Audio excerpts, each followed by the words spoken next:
It was June 12, 2016. A Sunday. In Orlando, Florida. People laughed. Music thumped. Inside Pulse nightclub, the night was alive. Then, gunshots. Dozens. Screams tore through the dark. Blood covered the dance floor. One man.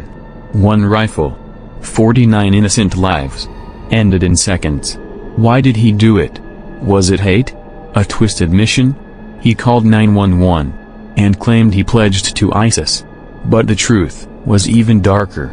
This was no random act. It was planned. Cold. Cruel. And the world was never the same. This is a true story. Every detail is real. Subscribe to @Unbelievable True Story.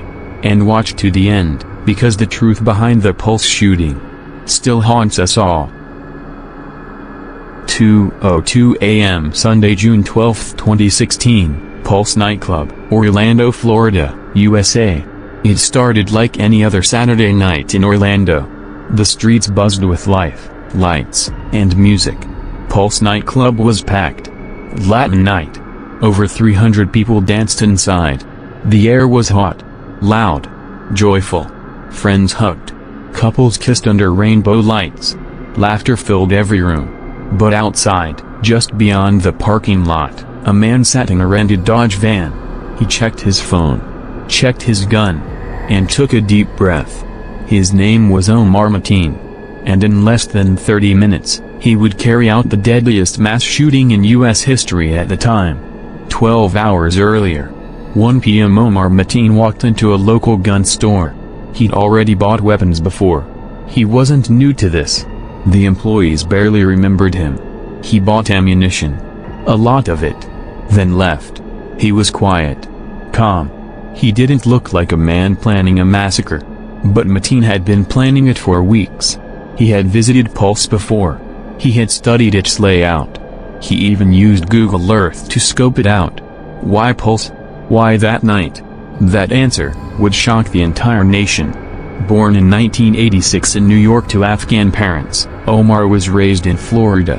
He grew up in a strict household. His father, Sadiq, was vocal, political, and often angry. In school, Omar was described as unpredictable. Sometimes friendly. Other times, violent. He tried to become a police officer. Failed. He worked as a security guard. But he had a short temper. He made threats. Talked about guns. And killing people. One co-worker even said. He talked about 9/11 like it was a joke. Like he was proud. He was reported to the FBI twice. Once for saying he had ties to terrorist groups. And once for something even more disturbing. He claimed he knew the Boston Marathon bombers. The FBI investigated. And cleared him. No charges. He was free. It was Latin night, one of the biggest nights of the week. People had come from across Florida to dance, sing, and feel safe. Pulse wasn't just a nightclub. It was a sanctuary. A safe space for the LGBTQ+ community. A place where no one judged. No one stared. Where being herself was enough. Eddie Justice, 30, was there. He loved the music. He texted his mom during the night. Just before everything changed. Stanley Almodovar, 23, had posted a video online just minutes before. Laughing. Dancing. There was joy in the air. Until the first shots. 2:02 a.m. Witnesses say they heard a pop. Then two. Then rapid fire. People thought it was part of the music. Then the screams started. Omar Mateen had walked into the club, armed with a Sig Sauer MCX rifle and a Glock 17 9mm handgun. He opened fire on the dance floor. Dozens fell within seconds. People screamed, ran, crawled, hid. One man hid under a dead body. Another locked himself in the bathroom, texting 911. It was chaos. Blood covered the floor. The music still played. Until someone shut it off. 2:04 a.m. The first 911 calls came in. Shooter at Pulse nightclub. People down. Send help. Police arrived quickly. They exchanged fire with Mateen outside. Then he ran back into the club. And locked himself in a bathroom, with hostages. Over 15 people trapped inside, many bleeding, many dying. And then, he made a call. 2:35 a.m. Omar Mateen called 911. He said, "I'm in Orlando, and I did the shootings. I pledge allegiance to ISIS leader, Abu Bakr al-Baghdadi." He claimed he was acting in revenge for U.S. bombings in Syria and Iraq. He mentioned Tamerlan Tsarnaev, one of the Boston bombers. He mentioned terrorists in the Middle East. But investigators would later find no actual ties. Just words. Just rage. Mateen hung up. Then he texted his wife, "Do you see what's happening? I love you." Inside the club, people were trapped.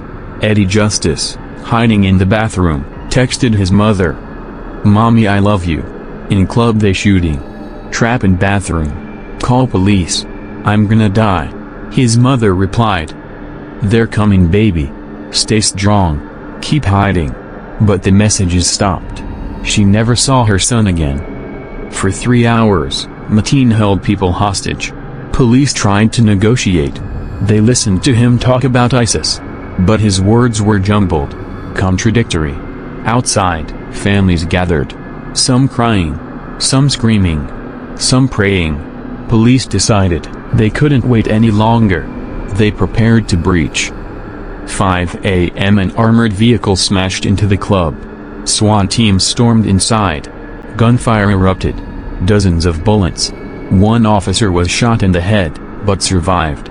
Thanks to his helmet. Mateen was cornered. And killed. It was over. 49 people were dead. 53 more were wounded. Some barely alive. Some still crawling when the lights came on. It was the deadliest attack on the LGBTQ+ community in U.S. history. And the second deadliest terrorist attack on American soil since 9/11. People asked, how did this happen? Why didn't the FBI stop him? Was this really terrorism? Or hate? The questions would only grow. This is a real story. Every fact you hear is public. You can check it yourself. If real-life mysteries leave you breathless, subscribe now to @Unbelievable True Story.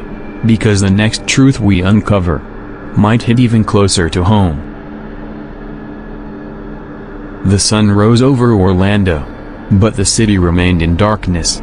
Police tape surrounded Pulse nightclub. Bullet holes scarred the walls. Sirens screamed into the morning light. Victims lay covered in white sheets. Family members waited outside hospitals. Some hearing the worst news of their lives. The world asked, who was Omar Mateen? Why wasn't he stopped? Could this have been prevented? Inside the FBI's Orlando field office, agents combed through Mateen's life. His phone. His computer. His bank statements. His conversations. What they found was worse than they feared. The name Omar Mateen wasn't new to the FBI. In 2013, a co-worker reported him for making violent threats. Mateen said he had ties to Al-Qaeda and Hezbollah, groups that actually oppose each other. He claimed to have friends who died as suicide bombers. He was interviewed twice, placed on a watch list, then removed. The FBI believed he was just talking tough. In 2014, he showed up again. This time, saying he knew the Tsarnaev brothers, the Boston Marathon bombers. Once again, no charges were filed. No evidence connected him to anything. But there was a pattern. One filled with red flags. Her name was Noor Salman. She was Omar Mateen's second wife. Quiet. Reserved. They had a child together. After the attack, Noor disappeared for a while. When the FBI found her, she had a story. She said she knew he had been watching ISIS videos for months. That he talked about killing people, often. That he had even scouted Disney Springs as a possible target. And worst of all, she said she went with him when he bought ammunition and a holster just days before the shooting. The FBI charged her with aiding and abetting. Her trial would reveal one of the biggest mysteries in the case. At first, Mateen claimed allegiance to ISIS. But then he also mentioned Al-Qaeda and Hezbollah. These groups fight each other. Their ideologies don't match. His statements didn't make sense. Some experts believed he wasn't radicalized. He was confused. He was angry. He wanted to be remembered. Others argued it was a hate crime. Mateen had visited Pulse many times before. He had even used gay dating apps. Some witnesses claimed they had seen him there before, alone, drinking quietly. Could he have been struggling with his own identity? Was this a self-hating act of violence? Or was it just about power? Mateen's first wife, Sitara Yusufi, said something chilling. "He beat me. Controlled me. He was full of anger. And secrets." She claimed he would rage at the smallest things. That he'd lock her in rooms. That he'd talk about killing people randomly. She left him after just 4 months of marriage. Mateen's father said, "My son was not a terrorist. He just got very angry when he saw 2 men kissing." But others weren't sure. The deeper investigators dug, the less clear Mateen's motives became.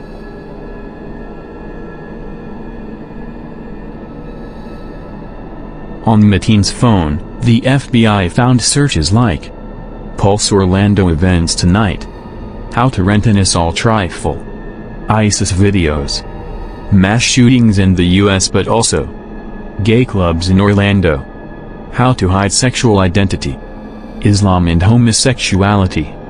His computer history was full of contradictions, terrorist propaganda, and gay porn. Mateen had lived a double life.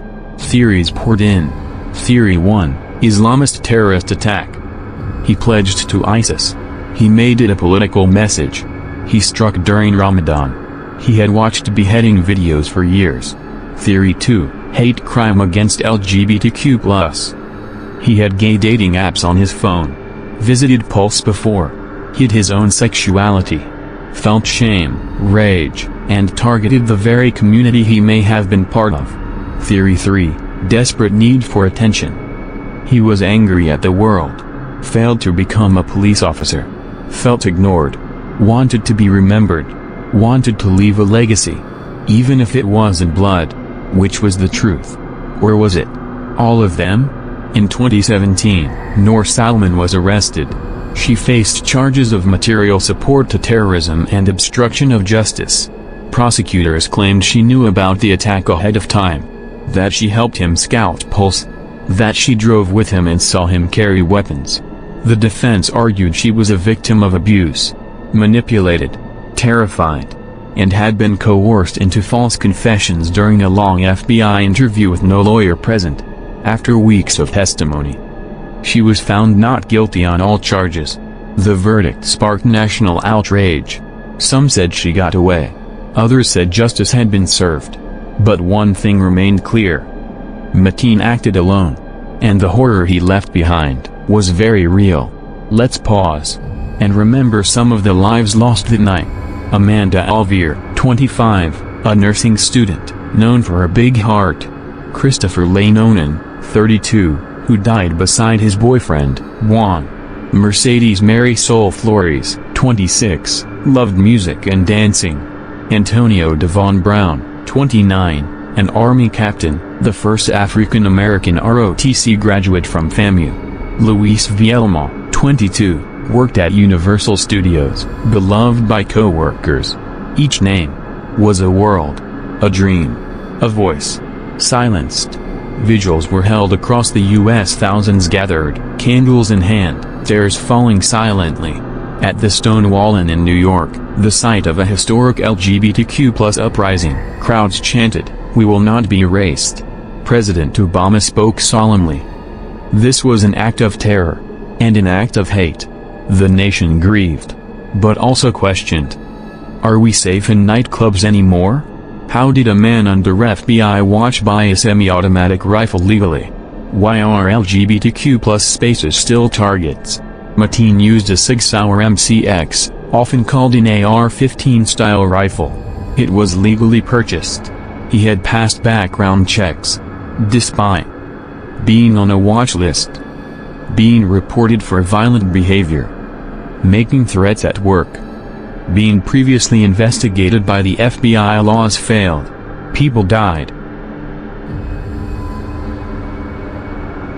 Debates raged over assault weapon bans, mental health and gun access, hate crime protections, FBI databases and privacy. Yet change was slow. Too slow. Pulse never reopened. But it didn't vanish. It became a memorial. Outside, a wall displays all 49 names. Flags wave. Flowers bloom. And every year, on June 12th, people return. To remember. To cry. To heal.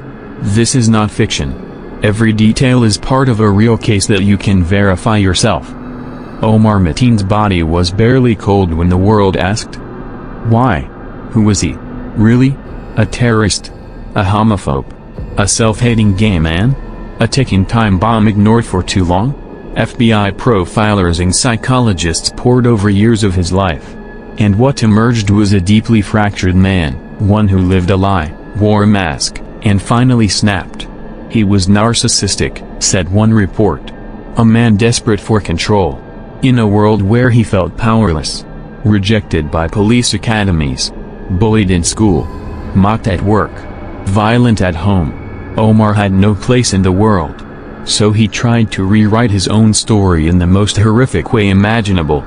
People who knew Mateen described warning signs.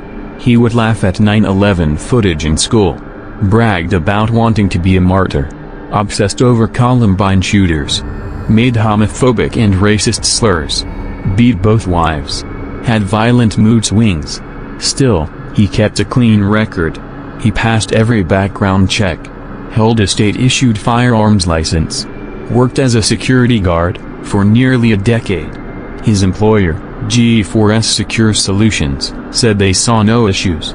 But a 2013 incident revealed he threatened to bring a gun to work. He should have been fired. He wasn't. One more chance. One more missed sign. Survivor voices. We played dead inside Pulse. Chaos had turned to silence. Survivors, those still alive, hid under bodies.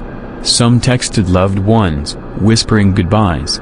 Others stuffed themselves into bathroom stalls, behind ice machines, under the DJ booth. Angel Colon, who was shot multiple times, said, "He came back to make sure we were dead." He laughed. I held my breath. I prayed. Patience Carter, only 20 years old, was shot in the leg and trapped with others in a restroom. You could hear cell phones ringing under bodies. People begging not to die. And he just kept shooting. Ray Rivera, a bartender, pulled injured people into a storage room and held them there for hours.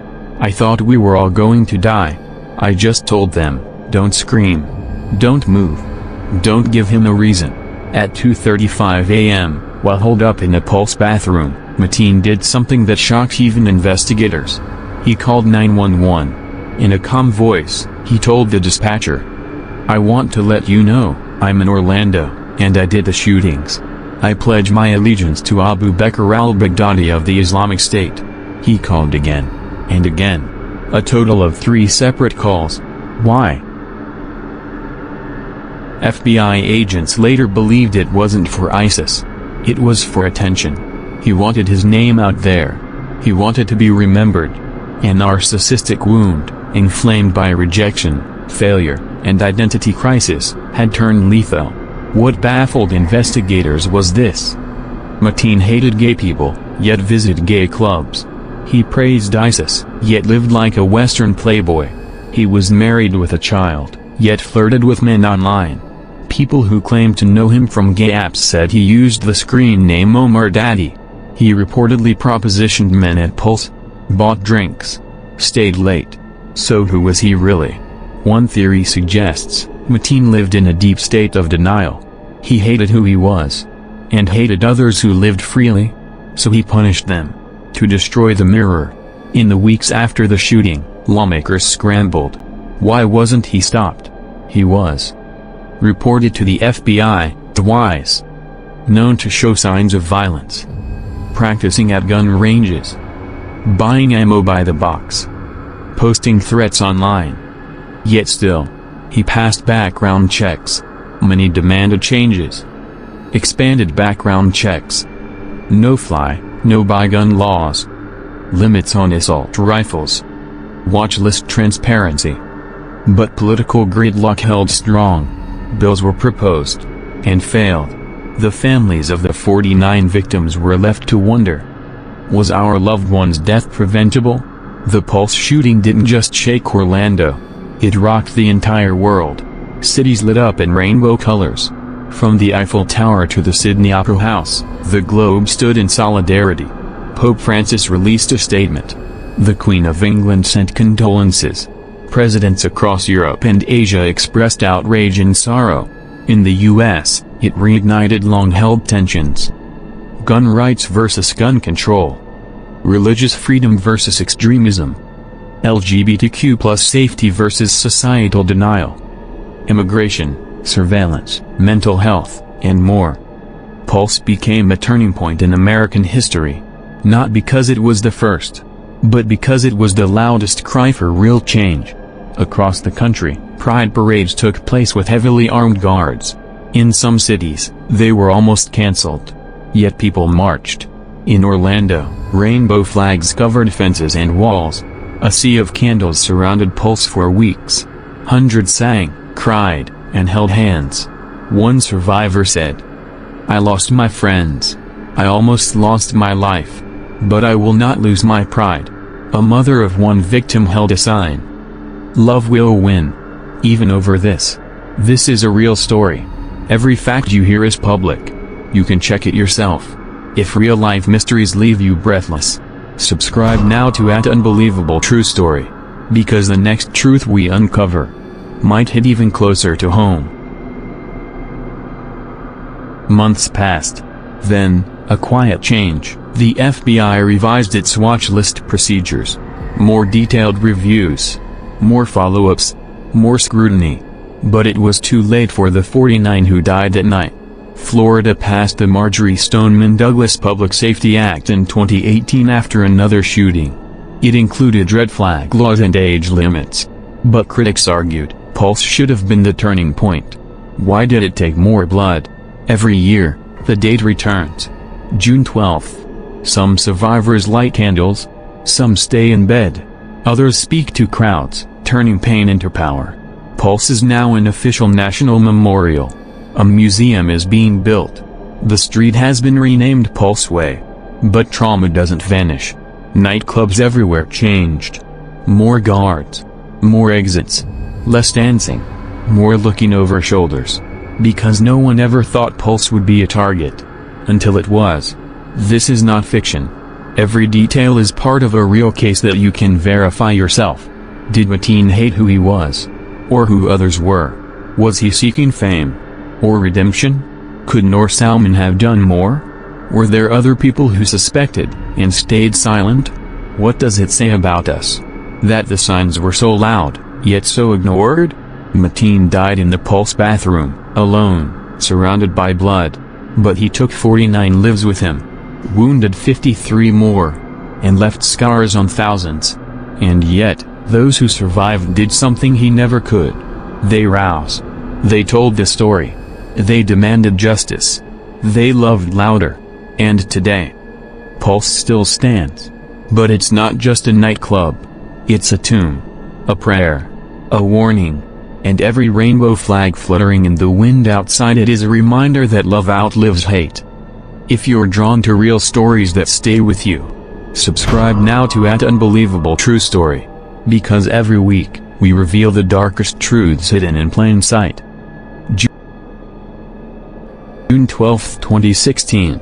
The sun rose over Orlando, Florida, but the city didn't wake up the same. Downtown was eerily quiet. Roads still blocked. Sirens echoing. Families gathered outside hospitals, waiting for news that wouldn't come. In the chaos, medical examiners began identifying bodies. One by one, phone calls were made. Parents collapsed. Siblings screamed. Some families learned about their child's death. On TV, there were no words. Only silence. And the weight of a grief that would never fully lift. A few days later, the city of Orlando released the names of all 49 victims. Ages ranged from 18 to 50.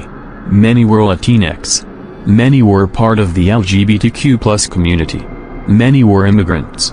Many were someone's everything. Among them, Stanley Almodovar 23, a pharmacy tech known for his laugh. Amanda Alvear, 25, who posted her last Snapchat just before the bullets started. Daryl Roman Burt II, 29, a school administrator visiting from out of town. Frankie Jimmy de Jesus Velasquez, 50, a visual merchandiser who danced until the end. Each name, a universe. Each loss, a rip in the fabric of a community. Why this club, that night, in that city?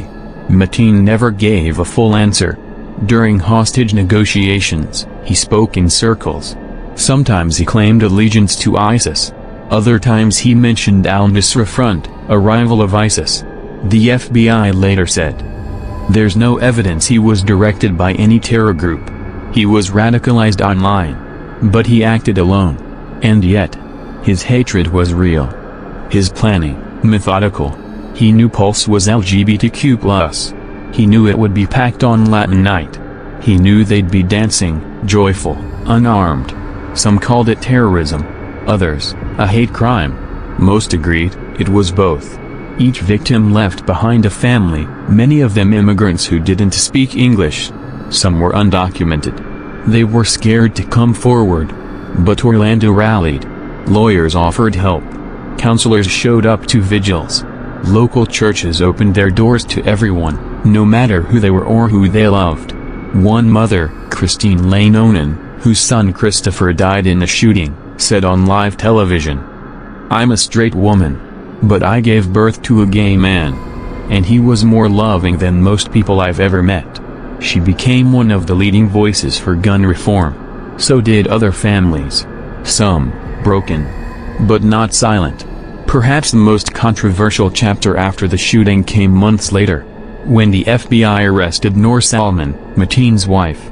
She was charged with aiding and abetting a terrorist act. Obstruction of justice. Authorities believed she knew about the attack. That she'd driven with him to scout Pulse beforehand. That she'd watched him buy ammo and lie to police. But Noor said, "I was abused. I was afraid. I didn't know what he planned."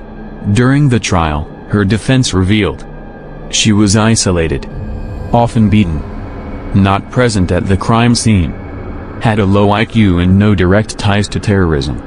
In 2018, after a long and painful trial, Noor Salman was found not guilty. Families of the victims were divided. Some felt justice had failed. Others felt Mateen was the only one to blame. The shooting led to a wave of reforms, some real, others symbolic. Nationally, the FBI adjusted how they handle closed investigations. Homeland Security increased monitoring of lone actor threats. Gun control bills were debated, though most failed to pass in Congress. In Florida, Orlando created a Pulse task force to explore community healing. City leaders invested in mental health resources. LGBTQ+ protections were expanded in local policies. But many felt the reforms were too slow, too polite, too late. In 2017, the city declared Pulse a permanent memorial site. Survivors and families were invited to help design it. The idea was simple: we will not forget. Plans included a reflecting pool for each victim, a garden of hope, archways of rainbow light, an education center focused on LGBTQ+ and anti-violence advocacy. Construction faced delays, debates, even lawsuits. But the spirit never faded. To many, Pulse is now hallowed ground. A place of death, yes, but also rebirth. A reminder that joy, identity, and love will never be silenced. For the survivors, the night never truly ended. Many still suffer PTSD, survivor's guilt, nightmares, chronic pain from bullet wounds, unpaid medical bills, fear of crowded places. Angel Colon, who was paralyzed in the shooting, became an advocate. He co-founded the I Will Survive project to support trauma survivors. Brandon Wolf, who lost two best friends at Pulse, said, "Every time I walk into a grocery store, I look for exits. I wonder if someone's carrying that fear. It's part of us now." They survived. But they were never the same. USA emoji, politics and polarization. Pulse was supposed to be a unifying tragedy. But in time, it became a political battlefield. Gun control advocates said, "This is the moment. Pass real reform." Opponents countered, "Don't politicize tragedy." Presidential candidates gave speeches. Senators walked out of hearings. Bills were stalled, then forgotten. In the years since Pulse, the U.S. has seen Parkland, Las Vegas, Uvalde, Buffalo, Nashville. Each one, another scream into silence. And still, survivors of Pulse keep shouting, "Don't wait until it happens to you." The world didn't forget. In London, a pride parade paused for a moment of silence. In Berlin, thousands marched holding signs that read, "We are Orlando." In Mexico City, 49 butterflies were released into the air. Celebrities responded too. Lady Gaga read every victim's name on live TV. Lin-Manuel Miranda dedicated his Tony Award speech to the victims. Elton John pledged to fund medical care for survivors. The pain echoed far beyond Florida. Because the target wasn't just a club, it was a way of life. In the end, what did Pulse teach us? That hatred has many faces. That silence is deadly. That love is louder. Pulse became more than a crime scene. It became a symbol of who we are, of who we want to be, and of how far we still have to go. Some of the parents who lost children at Pulse never knew their child was gay. They learned it after the funeral. One mother told a reporter, "I would have loved him the same. I just wish I had the chance to tell him that." Her words now sit engraved outside the future memorial. Love them while you can. Tomorrow isn't promised. Have you heard this story before? What do you think truly happened that night? Would you have seen the warning signs? If you're drawn to real stories that stay with you, subscribe now to @Unbelievable True Story. Because every week, we reveal the darkest truths hidden in plain sight. Watch the next video on your screen, or dive into our full playlist of real mysteries and crimes. The next story might be even more shocking.